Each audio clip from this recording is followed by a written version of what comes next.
શરણમાં જતા રહો ને માફી માંગી લે. એક વખત પેલા ભડિયાદના પીરની માફી માંગી આય. અને જો મેલડી સપને આવે ને તો તારે માનવાનું કે હું નારાયણની સાક્ષી અમૃતની મેલડી તને રસ્તો બતાવાય.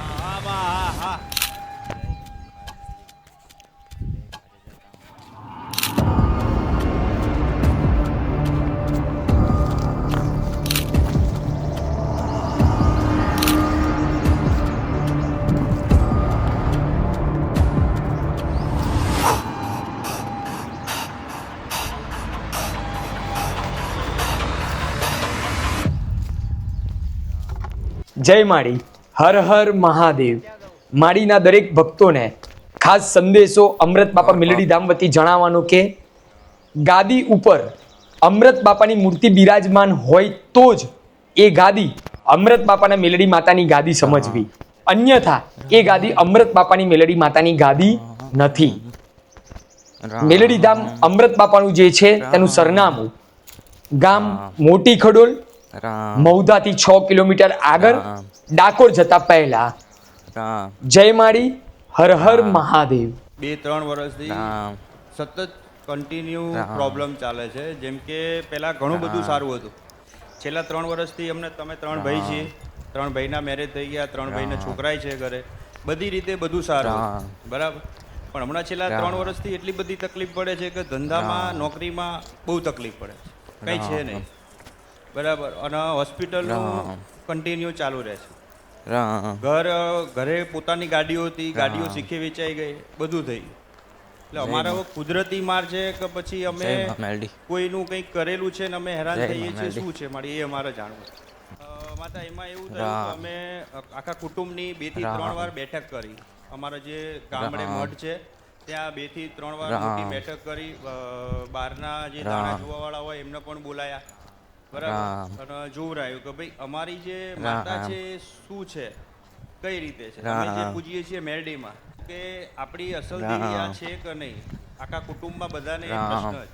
તો એના માટે અમે 2 થી 3 વાર બેઠક કરી. સવાર 6 વાગ્યા સુધી કન્ટિન્યુ બેઠક કરી છે, પણ કોઈ નિરાકરણ આવ્યું નથી. બેઠક કરવાની હા પાડે માતાજી, હા બેઠક કરો, નિરાકરણ આવશે. તમારા જે નવા માતાજી જે પણ બેઠાડવાના છે એ માતાજી ધૂણીને કહેશે તમે, પણ છેલ્લા સુધી એનું કોઈ નિરાકરણ આવ્યું નહીં, કોઈ જવાબ જ નથી આવતો. 2 વાર આ રીતે આખી સવાર બેઠક કરી. એટલે અમને એના લીધે કોઈ તકલીફ છે કે પછી અમારા કર્મ કષ્ટીના આધીન અમે હેરાન થઈએ છીએ. આમનો કંઈક રસ્તો બતાવો, કંઈક નિરાકરણ. અને આ 2 ભાઈ તો છેલ્લા સુધીના વિચાર કરી લે છે. હવે નથી એમ નથી રહેવું, નથી દુનિયામાં કશું છે નહીં. હવે તમે વાત જે કરી ને એ હિયારી વાત થાય. તો અત્યારે તો તમે એકલા છો, તો શું કરવું? માતાજી એવું હોય તો અમારા ઘર પૂરતું અમને નિરાકરણ આલો. અને રહી વાત કુટુંબ નહીં તો તમે એ રીતનું કંઈક નિરાકરણ આપો તો હું આખું મારું કુટુંબ લઈને અહીં આવવા તૈયાર. રામ રામ રામ. અરે એ તમારી માતાના નહીં થયા, મારા થાય. રામ રામ. તમારી જ માતાના થતા નથી અને તમને ક્ષેત્ર છે એ મને મેકી દે ખરી. રામ રામ રામ. એનું કારણ છે, રામ એનું કારણ છે કે તમે માતા કરતા ભુવાનું મહત્વ વધાર્યું. બાજા ધામવાળી રામ માળી રામ. સાચી વાત. શું કર્યું? ભુવાનું મહત્વ હતું. હા, માતા કરતા તમે ભુવાનું મહત્વ વધાર્યું.